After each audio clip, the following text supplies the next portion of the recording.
Hi everyone, my name is Cassandra Gomez. I am going to read to you some of William Faulkner's A Rose for Emily. I'm going to start in chapter 3 just so we can get to a little bit more exciting part.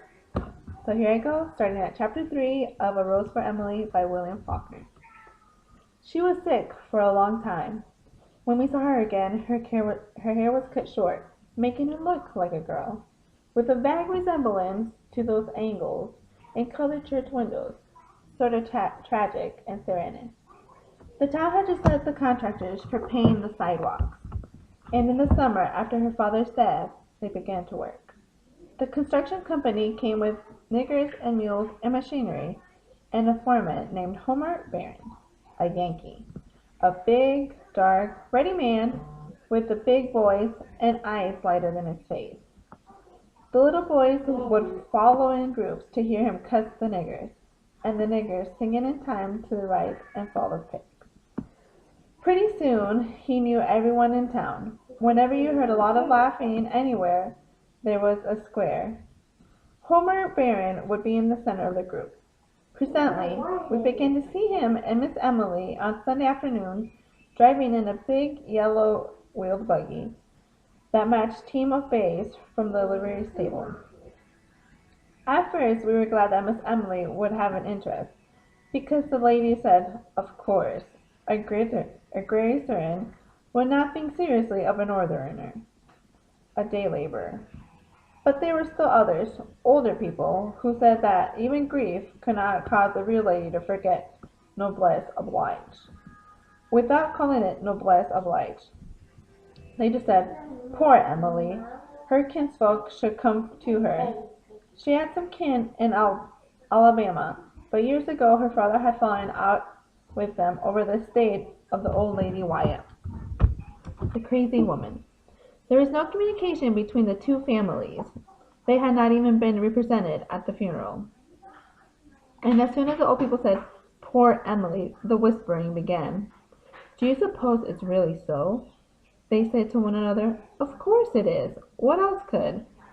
This behind their hands, rustling of canned silk and satin behind jalousies closed upon the sun on Sunday afternoon, as the thin, swift clop, clop, clop of the match team passed poor Emily.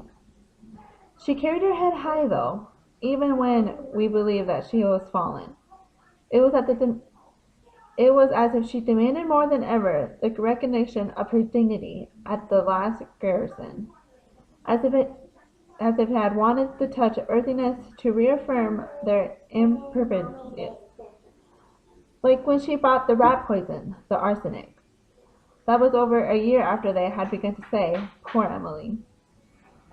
And while the two female cousins were visiting her, I want some poison, she said to the druggist. She was over 30 then, still a slight woman, though thinner than usual, with cold, haughty black eyes and the face of flesh, but which strained across the temples and about the eye sockets, as you imagine. A lighthouse keeper's face ought to say. I want some poison, she said. Yes, Miss Emily. What kind? For rats and such? I want the best you have. I don't care what kind. The druggist named Fuel. They'll call anything up to an elephant. But what you want is arsenic, Emily said. Is that the good one? Is arsenic? Yes, madame. But what you want, I want arsenic. The druggist looked down at her, and he looked back at him. Correct. Her face like a straight flag. Why, of course, the druggist said, if that's what you want, but the law requires you to tell me what you're going to use it for. Miss Emily just stared at him, her head tilted back in order to look him eye for eye, until he looked away and went and got the arsenic and wrapped it up. The negro delivery boy brought her the package. The druggist didn't come back.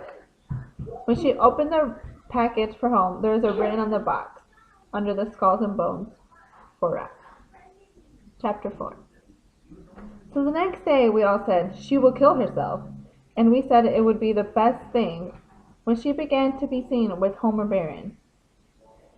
We had said, she will marry him. Then we said, she will pursue him yet, because Homer himself had remarked, he liked men, and it was known that he drank with the younger men at the Elks Club, that he was not a married man. Later we said, "Poor Emily," behind the jalousies as they passed on Sunday afternoon in the glittering buggy.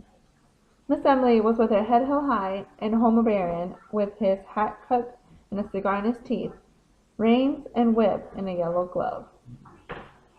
Then some of the ladies began to say that it was a disgrace to the town, and a bad example for the young people. The men did not want to interfere, but at last the ladies forced the Baptist minister, Miss Emily People, or Episcopal, to call upon her. He would never divulge what happened during the interview, but he refused to go back again. The next Sunday they again drove out of the street, and the following day the minister's wife wrote to Emily, relations in Alabama. So she had blood kin under her roof again, and we sat back to watch developments. At first, nothing. When we were sure that they would be able to be married, we had learned that Miss Emily had been a jeweler's and ordered a man's toilet set in silver with the letters HB on each piece. 2 days later, we learned that she bought a complete outfit of men's clothing, including a nightshirt, and we said, "They are married." We were all really glad, but we were glad because the two female cousins were even more garrison than Emily had ever been. Thank you for listening.